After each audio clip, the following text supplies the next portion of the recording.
Hi guys.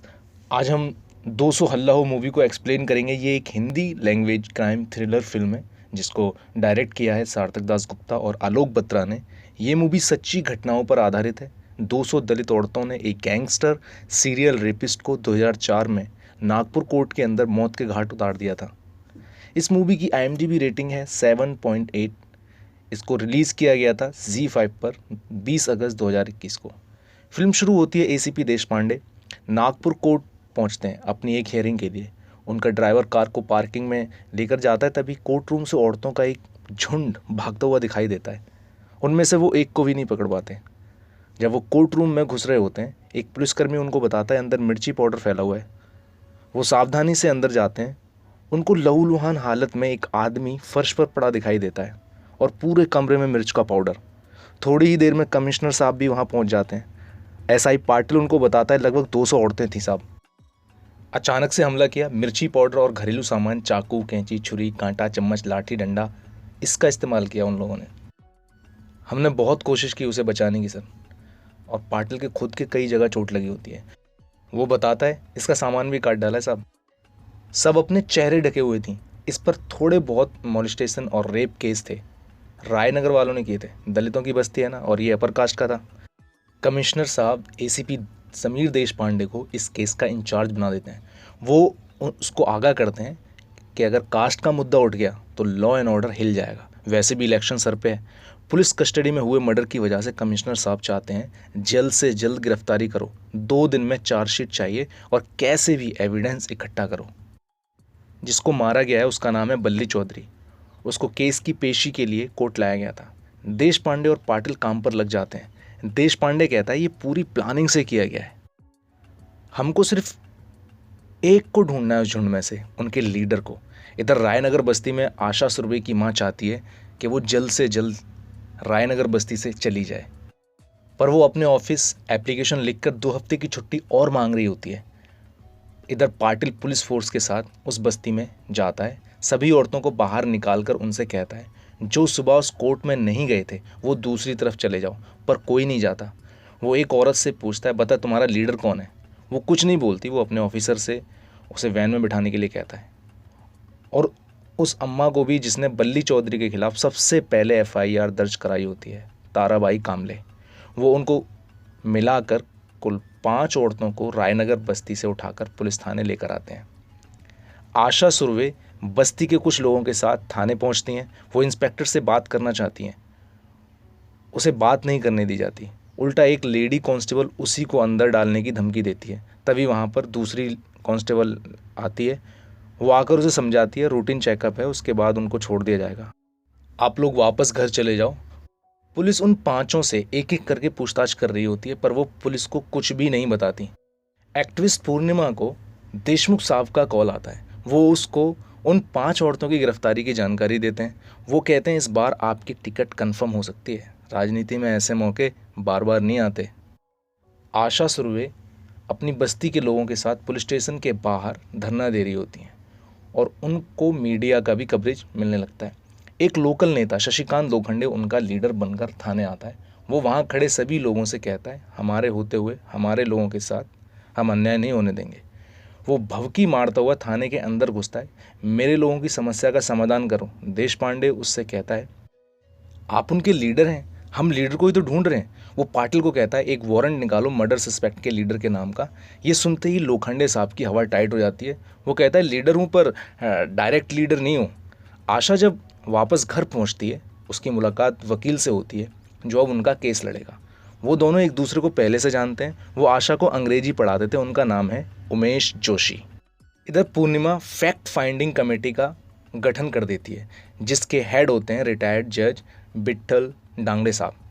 Committee की पहली meeting में रिपोर्टर डांगड़े साहब को बताती है पुलिस के पास कोई सबूत नहीं है और ना ही कोई फोरेंसिक एविडेंस, और उसने 5 बेगुनाह औरतों को उठाकर लॉकअप में बंद कर दिया है, जबकि उन्हीं की कस्टडी में अपराधी की मौत हो जाती है। बेसिक ह्यूमन राइट्स की धज्जियां उड़ रही हैं साहब। इस पर जज साहब बोलते हैं आपको कैसे पता पुलिस के पास विटनेस या कोई सबूत नहीं है। क्रिमिनल प्रोसीजर कोड चैप्टर 5 के तहत पुलिस सिर्फ एक नहीं मल्टीपल अरेस्ट कर सकती है, और वो भी बिना वारंट के। और हाँ, पुलिस कस्टडी में मौत नहीं हुई है, ये एक कोल्ड ब्लडेड मर्डर हुआ है, वो भी कोर्ट के ठीक बीचों बीच। ये केस सिर्फ पुलिस फेलियर का नहीं है, ये हमारे पूरे लीगल सिस्टम के मुंह पर एक तमाचा है। हम सब यहाँ पर जाति, धर्म, जेंडर, संप्रदाय के आधार पर कोई जजमेंट पास करने के लिए इकट्ठा नहीं हुए हैं। हमारा काम है तथ्यों को ढूंढना और जो भी उस दिन हुआ उस हादसे को पूरी सच्चाई से रिपोर्ट करना और जो भी दोषी है उसको सिस्टम के सामने लाना। एसीपी देश पांडे कमिश्नर साहब को बताता है डब्ल्यूआरसी ने एक फैक्ट फाइंडिंग कमेटी गठित की है, उसने हेड विट्ठल डांगड़े साहब को बनाया है। कमिश्नर साहब देश पांडे को बोलते हैं डांगड़े जैसे लोग सिर्फ किताब के सिस्टम को मानते हैं और बाहर के सिस्टम के लिए हमेशा खतरा बने रहते हैं, इसलिए कमेटी की रिपोर्ट आने से पहले कन्विक्शन डन करो और केस क्लोज करो। आशा और एडवोकेट उमेश जोशी केस के लिए डॉक्यूमेंट्स इकट्ठे कर रहे होते हैं। जब वो आशा को घर ड्रॉप कर रहे होते हैं वो उससे पूछते हैं तुम बिना बताए अचानक से क्यों गायब हो गई थी। वो बताती है उसका एचएम में हो गया था इसलिए। जोशी उसको अपने दिल की बात बताता है, वो उसे अब भी पसंद करता है। आशा कहती है ये पॉसिबल नहीं है क्योंकि मैं एक दलित हूँ और आप ब्राह्मण, तुम्हारा परिवार मुझे कभी नहीं अपनाएगा।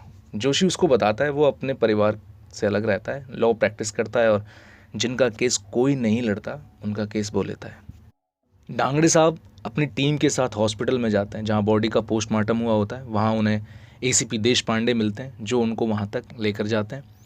डॉक्टर उनको उस बॉडी पर हुए हमले गिनकर बताता है। जैसे ही वो उन्हें बॉडी का चेहरा दिखाता है उनकी टीम के मेंबर वहाँ पर खुद को रोक नहीं पाते, वो बाहर चले जाते हैं वरना वो वहीं उल्टियाँ करने लगते हैं। डांगड़े साहब पोस्टमार्टम रिपोर्ट में ब्लड रिपोर्ट मिसिंग पाते हैं। वो उनसे इसका सच पूछते हैं। डॉक्टर बताता है उसके ब्लड में अल्कोहल के ट्रेसेस मौजूद थे। डॉक्टर जब ये उनको बताता है उस वक़्त वहाँ उन 3 जनों के अलावा और कोई नहीं होता। इधर हवालात में उन औरतों का बराबर रिमांड चल रहा होता है पर वो कुछ नहीं बोलती हैं। डांगड़े साहब को उनकी टीम मेंबर बल्ली के बारे में बताते हैं। वो एक गोडाउन चलाता था, बड़े बड़े बिजनेसमैन और पॉलिटिशियन उसके गोडाउन का इस्तेमाल किया करते थे इंपोर्ट एक्सपोर्ट का सामान रखने के लिए। 10 साल पहले उस पर एक मॉलेस्टेशन केस लगा था। उसके बाद इतने सालों तक कुछ भी नहीं। उसकी फैमिली की स्टेटमेंट के मुताबिक वो एक साधारण पारिवारिक आदमी है और ये 40 एफआईआर सब की सब एक ही दिन में फाइल होती हैं, वो भी अचानक। और 1 हफ्ते के बाद इलेक्शन अनाउंस होने वाले थे। सारी की सारी FIR crime against women category की हैं। Molestation, rape, murder. पुलिस के पास चारा ही नहीं था और उसे अरेस्ट करना पड़ा। इस पर जज साहब कहते हैं इतने सालों से कुछ भी नहीं और एक दिन में 40 एफआईआर, या तो ये झूठी हैं या फिर 10 साल से उस बस्ती में लॉ एंड ऑर्डर की धज्जियां उड़ रही थी। रिपोर्टर कहती है सर लग सकते हैं 10 साल क्योंकि सर हमारे समाज में सबसे पहले आते हैं खास लोग, फिर आम लोग, फिर मामूली, फिर दलित और फिर उनके बाद दलित औरतें। तो सर इतने नीचे से आवाज़ आने में 10 साल तो लग ही सकते हैं। जज साहब कहते हैं दलित होना किसी की मोरालिटी का सबूत नहीं हो सकता। पुलिस के अनुसार वो मुजरिम है और आपके हिसाब से निर्दोष। सच इन दोनों के बीच में मंडरा रहा है। इस पहेली को समझने के लिए हमको इसके हर मुद्दे को समझना होगा। वो अपनी टीम के 2 मेंबर्स को बस्ती में डोर टू डोर इंक्वायरी के लिए भेजते हैं। इधर कोर्ट ने उन 5 की पुलिस कस्टडी 15 दिन और एक्सटेंड कर दी। एडवोकेट जोशी आशा को बताता है ये प्लानिंग कर चुके हैं, इनको कन्विक्ट करके ही रहेंगे। एक्टिविस्ट पूर्णिमा डांगड़े साहब को कॉल करके बताती हैं सर इनकी स्ट्रेटजी है बेगुनाह औरतों को सज़ा दिलवाकर जल्द से जल्द केस क्लोज करने की। वो कहते हैं हमारी कमेटी रिपोर्ट बना रही है, उम्मीद है हम समय रहते रिपोर्ट सबमिट कर देंगे।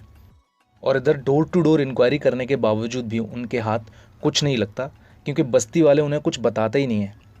एक दिन रिपोर्टर आशा को डांगड़े साहब से मिलवाती है। आशा कहती है सर कोर्ट एक साजिश के तहत जल्द से जल्द उनको सज़ा दिलाना चाहता है। वो उनको दलित परिवार से होने का वास्ता देती है क्योंकि डांगड़े साहब खुद दलित होते हैं। वो आशा को खबरदार करते हैं मुझे अपनी जाति या मेरी जाति के अलावा वो बताओ जो इस केस से जुड़ा हो, पर वो बार बार दलितों के साथ होने वाले अत्याचार पर बात करती है।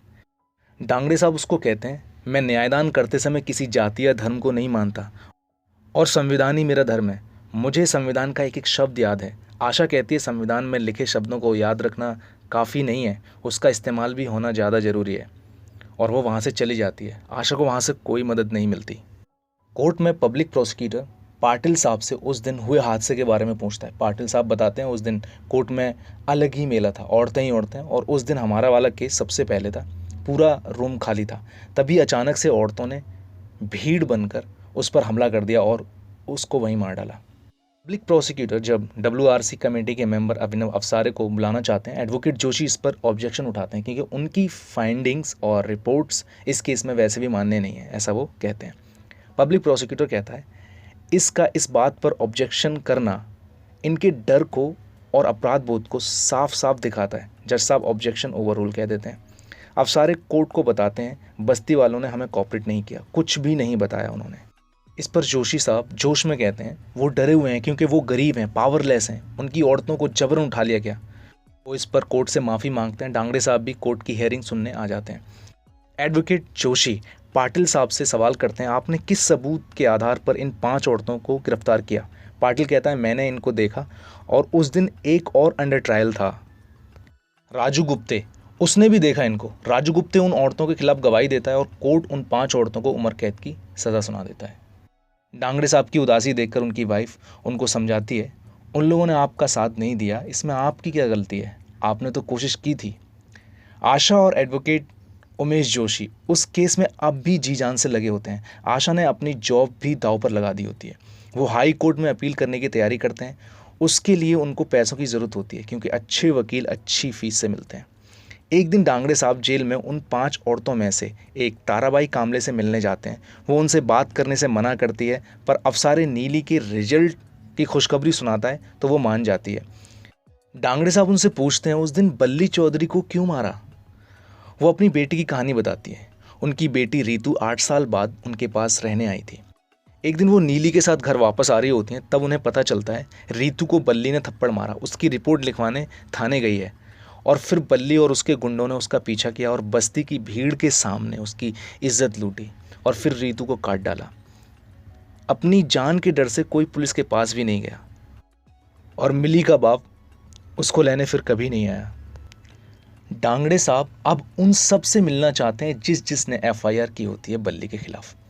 आशा और जोशी जब लोकल लीडर लोखंडे के पास पैसों की मदद के लिए जाते हैं, वो इलेक्शन रैली में बिजी होता है और वो उनकी कोई मदद नहीं करता। देश पांडे कमिश्नर साहब को बताता है हाई कोर्ट में अपील डाली है। आशा सुरवे ने, वो राही नगर की एक्टिविस्ट है और डांगड़े साहब भी उन औरतों से जेल में मिलकर आए हैं। कमिश्नर साहब कहते हैं अगर हाई कोर्ट में केस रीओपन हो गया तो पुलिस की क्रेडिबिलिटी की धज्जियां उड़ जाएंगी। डांगड़े साहब अपनी टीम के साथ उस बस्ती में जाते हैं। वहाँ उन्हें ताराबाई की पोती नीली भी मिलती है। तभी वहाँ पर आशा की सहेली नेहा आती है। नेहा बताती है कैसे बल्ली चौधरी का आतंक उनकी बस्ती में बढ़ता चला गया। आए दिन वो किसी न किसी को जबरन पकड़कर उसका रेप कर देता, मार देता। कुछ साल बाद तो ऐसा हुआ कि जिस लड़की पर उसकी नज़र पड़ती वो उसके घर वालों को खबर करता और उस घर से किसी न किसी को खुद चलकर उन लोगों के पास जाना होता था। ऐसा करने से वो उनकी बस्ती में आकर मचमच नहीं करते थे। फिर एक दिन अचानक आशा आ गई और वो कई साल बाद बस्ती वापस आई थी। उसको यहाँ के हालात का नहीं पता था कि यहाँ क्या चल रहा है। उस दिन हमारे घर का नंबर था और मैं आई की जगह जाना चाह रही थी पर आई मुझे नहीं जाने दे रही थी। तभी हमारे घर आशा आ गई। बाबा आशा को देखकर अपनी बेबसी पर रोने लगे। हमने आशा को उसके घर भेज दिया। जब मैं उन लोगों के पास जाने के लिए निकली, आशा मेरा पीछा करते हुए वहाँ तक पहुँच गई और उसने जब ये सब देखा तो उससे रहा नहीं गया और उसने थाने में रिपोर्ट लिखवा दी। जब वो वापस थाने से आई तब उसे पता चला कि बस्ती की सभी औरतें और लड़कियों के साथ ये सब हुआ है। आशा को ढूंढते हुए बल्ली अपनी गैंग के साथ आया। आशा ने उस पर और उसके साथियों पर मिर्ची का पाउडर डाला और केरोसिन तेल। वो डर से भागने लगे। भीड़ ने उन्हें पकड़कर खूब मारा। उस दिन बस्ती की तरफ से 40 FIR दर्ज हुई बल्ली के खिलाफ। इधर देशमुख साहब मनोरमा को इस केस को ज़्यादा खींचने के लिए मना करते हैं। वो साफ साफ इस केस को छोड़ने के लिए कहते हैं। एक रात एडवोकेट जोशी आशा को रेड फाइल दिखाकर बोलते हैं इस फाइल में 22 लोग की रिहाई है। ये फाइल पूरा केस बदल देगी। इसमें उसके गोडाउन में जो भी इलीगल स्टॉक होते थे पॉलिटिशियन बिजनेसमैन के, उन सब की जानकारी है। ये रिटन एविडेंस है बल्ली के पॉलिटिकल प्रोटेक्शन का। तभी जोशी साहब को कॉल आता है। वो ऑफिस में ही रुक जाते हैं। आशा चली जाती है। 2 लोग उनसे मिलने आते हैं और वो दोनों रेड फाइल एक आदमी को दे देते हैं। वो उसको आग लगा देता है। इधर पूर्णिमा कमेटी के मेंबर से मिलकर उस फैक्ट फाइंडिंग कमेटी को ख़त्म करने के लिए कहती है। दूसरे दिन जोशी अपने ऑफिस में पुलिस को फंदे से लटके मिलते हैं। आशा कहती है सुसाइड नहीं है, मर्डर है। डांगड़े साहब आशा के घर आते हैं और एडवोकेट उमेश जोशी की मौत के लिए सॉरी कहते हैं और वो आशा से सारे डॉक्यूमेंट्स ले लेते हैं। हाई कोर्ट में वो खुद इस केस को डिफेंड करते हैं। कोर्ट में केस की सुनवाई शुरू होती है। वो सबसे पहले गवाह राजू गुप्ते को कटघरे में बुलाते हैं, क्योंकि उसी की गवाही पर उन 5 औरतों को उम्र कैद की सज़ा सुनाई गई होती है। वो उससे कई सवाल करते हैं, पर वो उनके किसी भी सवाल का साफ साफ और सही जवाब नहीं दे पाता। वो कोर्ट को उस गवाह की असलियत बताते हैं। वो उससे पूछते हैं, जिस दिन ये घटना हुई उस दिन कोर्ट में आपको किस जुर्म के आधार पर लाया गया था। वो नहीं बता पाता। फिर डांगड़े साहब अदालत को बताते हैं, section 307 attempt to murder and 326 A, आपने अपने दोस्त की बहन पर एसिड फेंकने की कोशिश की थी। पब्लिक प्रोसिक्यूटर कहता है, इससे इस केस का क्या ताल्लुक है, उसने तो जुर्म होते हुए देखा है। वो कहते हैं, जिसकी गवाही से मेरे क्लाइंट्स को सज़ा हुई है वो कोई आम आदमी नहीं है। 16 साल की उम्र से ranging from drug peddling, kidnapping, attempt to murder, पिछले 10 में से 7.5 साल जेल में गुजार चुका है। लेकिन बल्ली चौधरी का विटनेस बनते ही उस पर लगे सारे चार्जेस अचानक विड्रॉ किए जाते हैं। मर्डर के समय हवा में लाल मिर्च फैली थी। सभी औरतों के चेहरे पूरी तरह ढके थे। तब भी राजू जी ने उन औरतों को ठीक से देखा और आइडेंटिफाई किया। इसलिए ये 5 उम्र कैद की सज़ा काट रही हैं। अगली दफ़ा एसआई पाटिल साहब से कोर्ट में सवाल करते हैं, बल्ली चौधरी कब से आपकी कस्टडी में था? पाटिल साहब बोलते हैं, 10 दिन से। मतलब उसका खाना पीना सब आपके कंट्रोल में था। 12 मार्च की रात को उसने क्या खाया था? पब्लिक प्रोसिक्यूटर फिर कहता है, विक्टिम की डाइट से उसके मर्डर का क्या कनेक्शन है? अंग्रेज साहब पोस्टमार्टम रिपोर्ट कोर्ट में पेश करते हैं। वो बताते हैं, इसमें से एक बेसिक रिपोर्ट, ब्लड रिपोर्ट, गायब है। उसके बाद वो एसीपी देश पांडे को कटघरे में बुलाते हैं और उनसे एक ही सवाल करते हैं, आप कुछ बता सकते हैं इस मिसिंग ब्लड रिपोर्ट के बारे में? एसीपी देश पांडे कोर्ट को बताते हैं, उसके ब्लड में अल्कोहल के ट्रेसेस मौजूद थे। डांगड़े साहब कहते हैं, 10 दिन से पुलिस कस्टडी में होने के बावजूद उसके खून में शराब के अंश पाए गए। डांगड़े साहब फिर कोर्ट को बताते हैं, 200 औरतों की भीड़ में से किसने उसका खून किया, हमने सिर्फ ये जानने की कोशिश की। पर एक अहम सवाल जो मुझे हमेशा परेशान करता रहा कि आखिर क्यों एक ऐसे आदमी को मारा जो पहले से पुलिस कस्टडी में का केस कोर्ट में पहुंच चुका था और उसको सजा भी होती। वो कोर्ट को बताते हैं, बल्ली चौधरी ने कोर्ट में माँ बहन की गालियां दी। उसकी इतनी हिम्मत कैसे हुई? क्योंकि उसके खिलाफ कंप्लेंट करने वाली औरतें दलित थीं। वो कोर्ट को कहते हैं, अगर हमारी न्याय व्यवस्था इनको सुरक्षा देने में सक्षम नहीं है तो इनको सज़ा देने का अधिकार भी तो नहीं है। प्रोसिक्यूटर कहता है, सवाल ये है कि क्या इन औरतों ने भीड़ बनकर मारा? इस पर ताराबाई कामले कहती है गुस्से में, मैंने मारा उसको, काट डाला उस हरामी को, और दोबारा मौका मिलेगा तो वही करूँगी। टांगड़े साहब अदालत के सामने कहते हैं, मैं अदालत के सामने असली कातिल पेश करता हूँ। जैसे ही वो अपना हाथ वहाँ मौजूद लोगों की तरफ करते हैं, वो सब एक एक करके खुद को बल्ली चौधरी का कातिल बताते हैं। कहते हैं, मैंने मारा बल्ली चौधरी को, मैंने मारा बल्ली चौधरी को। हर तरफ से यही आवाज़ आने लगती है कोर्ट रूम से। यहाँ पर ये मूवी ख़त्म हो जाती है। अदालत उनको सबूतों के अभाव में बरी कर देती है। मूवी के अंदर अमोल पालेकर जी की जो एक्टिंग है भाई साहब, अलग ही लेवल पे पहुँच रही है। वो बहुत ही ज़बरदस्त परफॉर्मेंस दी है उन्होंने।